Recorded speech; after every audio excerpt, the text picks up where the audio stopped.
Hey everybody, and welcome to another segment of AstrologyAnswers.com's weekly forecast. My name is Terence. The week begins on Monday, April the 17th.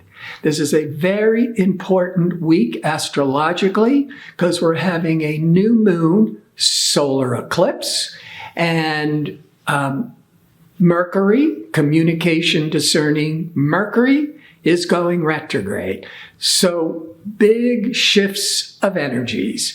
And it's actually setting the stage for the rest of the year, which I'll explain. But starting with Monday, the 17th, the moon is in sensitive Pisces, nurturing Pisces, but it's going to go retrograde 11:58 a.m. Pacific time until 6:10 p.m. Pacific time, at which point the moon goes into dynamic, ambitious, fiery Aries for those next couple of days. When the moon is void, of course, as I mention usually every week, the energy is flat. It's unproductive. You don't want to be making any important major decisions or commencing any major new projects because the moon, when it's void, is no longer making aspects to other planets until it changes signs and starts the cycle again.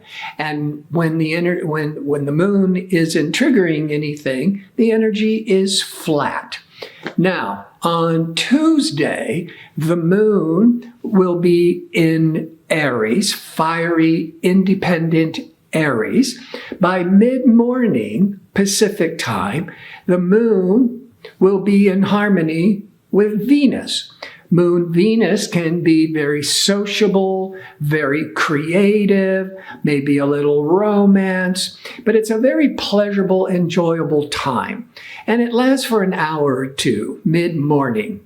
By mid-afternoon, the moon will now be in a stressful angle to Mars. Now, Mars is the warrior planet, the impatient, irritable planet. Mars also is associated with the sign Aries, and the moon will be in Aries, ruled by Mars, but in tension with Mars. So by mid-afternoon Pacific time, you may be jumping the gun, being impulsive, maybe feeling very anxious. It's not a good time for a meeting of the minds, for having meetings and interviews. There's too much anxiousness going on.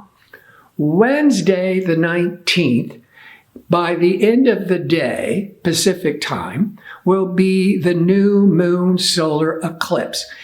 It's actually peaking at 9:14 p.m. Pacific time, which means Eastern time. It'll be the next day, 12:14 a.m. Solar eclipses put a real spotlight where you have to make important adjustments. If it hits a planet in your chart, whatever that planet represents may be eclipsed out of your life, or certainly a lot of big change. This solar eclipse is at the last degree of Aries. The last degree, that's 29 degrees, is always a time of transition and uncertainty, but this solar eclipse is forming a 90-degree angle, a square, to Pluto. Now, transformational Pluto just went into Aquarius last a few weeks prior, March the 23rd, 2023, and it's going to be there for the next 20 years. But that Pluto moving into Aquarius, all things Aquarius, is starting to go through a huge metamorphosis. The great thing about Aquarius, it's technology, so a lot of technological and medical advances. But the great thing is Aquarius represents individual personal freedoms and democracy. And first of all, Pluto in Aquarius will be demanding, the individuals will be demanding that they keep their personal rights. Now, the solar eclipse is a delayed reaction because it's a darkening of the light. So it usually takes 30 days to 60 days to start indicating how this new moon solar eclipse will be impacting the world.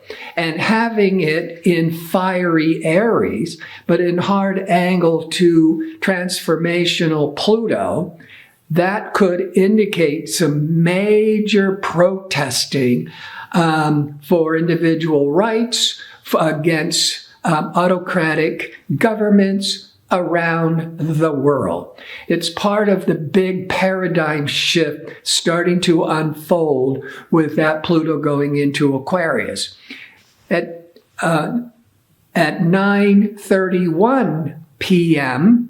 Pacific time on the 19th, the moon of that new moon in that solar eclipse new moon in Aries, the moon goes into Taurus. Aries is very fiery, initiating new projects, confidence.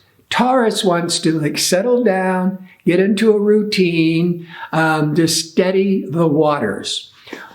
So the moon will be in Taurus into Thursday and Friday. But on Thursday, the 20th, at 1:14 a.m. Pacific time, the sun finally enters into Taurus, joining the moon in Taurus. So all this change is now wanting to be more calmed down and stabilized. But the sun is at the first degree of Taurus, forming an exact hard angle to transformational Pluto at the first degree of Aquarius. So that eclipse, which could be triggering a lot of big changes for the coming months, because eclipses go every 6 months. So as all that stage is being set for a paradigm shift, the Friday, the 21st, at 1:26 a.m. Pacific time, communication Mercury goes retrograde until May the 14th in the sign of Taurus. Mercury in Taurus doesn't like a lot of change. It likes stability. It likes routine. But the retrograde is indicating, probably also with the Pluto in Aquarius, the solar eclipse, that there's a lot of rumblings for change. And the Mercury in retrograde is trying to calm the waters, but the Mercury in retrograde is realizing it's going to have to start rethinking its plans and its expectations. And don't forget, you don't want to make commitments or start major new projects with Mercury in retrograde. You also don't want to do anything really important the week before or the week after the solar eclipse, which continues with Mercury in retrograde until May the 14th. So that retrograde, you also remember your expectations could be changing. You might need to be changing your plans, changing itinerary. And with retrograde, with communication Mercury, there might be some misunderstandings, miscommunications. So you just gotta, the good thing is the sun's in Taurus, Mercury's in Taurus. There's so much unstable energy, but the Taurus is keeping us more grounded and sensible and less inclined to throw the baby out with the bathwater.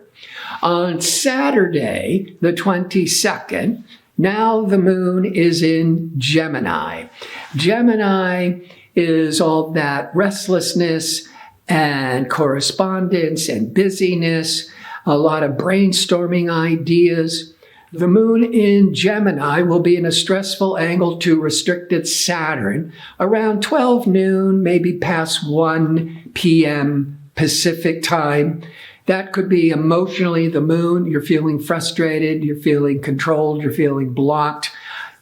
But it's only an hour or two. But you don't want to be having important meetings or expectations, because with that moon Saturn, you might be frustrated and disappointed. On Sunday, the 23rd, the moon continues in Gemini, but in the first part of the morning, 6, 7 a.m. Pacific time, the moon is crossing Venus. Now, if you are on the East Coast of the United States, especially if you're in Europe, it's a much more outgoing social time with people because you won't be asleep especially if you're on the West Coast.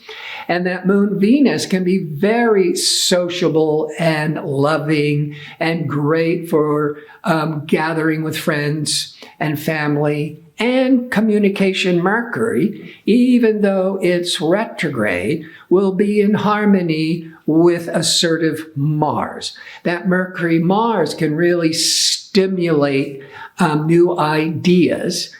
But with the retrograde, maybe this is a really good day to backtrack and reassess and make adjustments to plans. And with the positive Mars energy, you're feeling really motivated and active to make all these positive changes.